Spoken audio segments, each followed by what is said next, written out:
Hello students, welcome to Max நேரம். இன்னைக்கு நம்ம 11th standard Max chapter 10 exercise 10.3ல 18th question பார்க்கலாம். ஆல்ரெடி 17 sums போட்டிருக்க. நீங்க எந்த sum வேணுமோ அந்த exercise number கரெக்டா question number சொன்னீங்கன்னா previous வீடியோவை நீங்க Max நேரம் போயிட்டு exercise number question number கரெக்டா போட்டீங்கன்னா வரும். அதை வச்சு நீங்க clear பண்ணிக்கோங்க. ஓகேவா? நீங்க அதை பார்த்துட்டு go through பண்ணிட்டு next sum பார்க்கலாம். இப்போ 18th question y equal to tan of cos x னு இருக்கு. tan of cos x வெறும் tan x ன்னா நம்ம ஈஸியா டிஃபரன்ஸ் பண்ணிடலாம். secant square x ன்றது தெரியும். tan x டிஃபரன்ஸ் பண்ணா secant square x ன்னு தெரியும். ஆனா இங்க வந்து tan of cos x ன்னு ஒரு பிராக்கெட் குள்ள ஒரு எக்ஸ்ட்ரா ஒரு இது இருக்கு. அப்போ நம்ம இங்க கண்டிப்பா செயின் ரூல் யூஸ் பண்ணோம். ஓகேவா? ஆனா இதே tan x cos x அப்படி இருந்தா uv மெத்தட் அத ப்ராடக்ட் மெத்தட நம்ம யூஸ் பண்ணலாம். ஆனா இங்க எப்படி இருக்கு நம்மளுக்கு tan of cos x ன்னு இருக்கு. அப்ப இது வந்து நம்ம முதல்ல என்ன பண்ணோம், டிஃபரன்ஷியேட் பண்ணோம். முதல்ல டிஃபரன்ஷியேட் பண்ணும்போது முதல்ல tan டிஃபரன்ஷியேட் பண்ணோம். அதுக்கப்புறம் செயின் ரூல் ஃபார்முலா யூஸ் பண்ணி திருப்பியும் உள்ள இருக்க பிராக்கெட் குள்ள இருக்கவன டிஃபரன்ஷியேட் பண்ணோம். கிளியர்?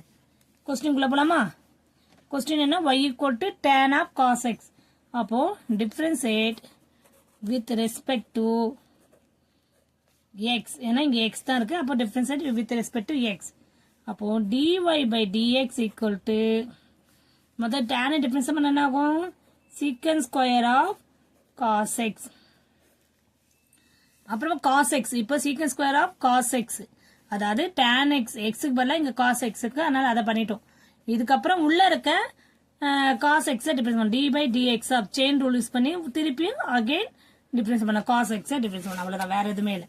இப்போ secant square of cos x, இந்த cos x டிஃபரன்ஸ் பண்ண நம்மளுக்கு என்ன தெரியும், மைனஸ் sin x ன்னு தெரியும்.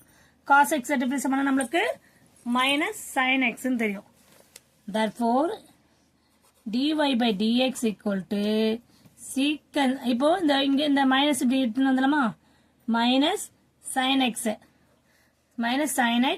secant square of cos x, அவ்வளவுதான்.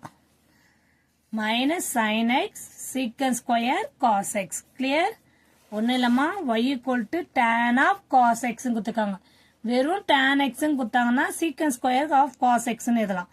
ஆனா உள்ள cos x வேற இருக்கு. அப்போ கண்டிப்பா நீங்க secant square of tan x மட்டும் முதல்ல டிஃபரன்ஸ் பண்ணிடணும். அதுக்கப்புறம் உள்ள இருக்கவன டிஃபரன்ஸ் பண்ணணும். cos x இருக்கு. திருப்பியும் செயின் ரூல் யூஸ் பண்ணி அகைன் ஒரு வாட்டி டிஃபரன்ஸ் பண்ணணும். எது? cos x. அப்போ secant square of cos x difference பண்ணா மைனஸ் sin x இருக்கு.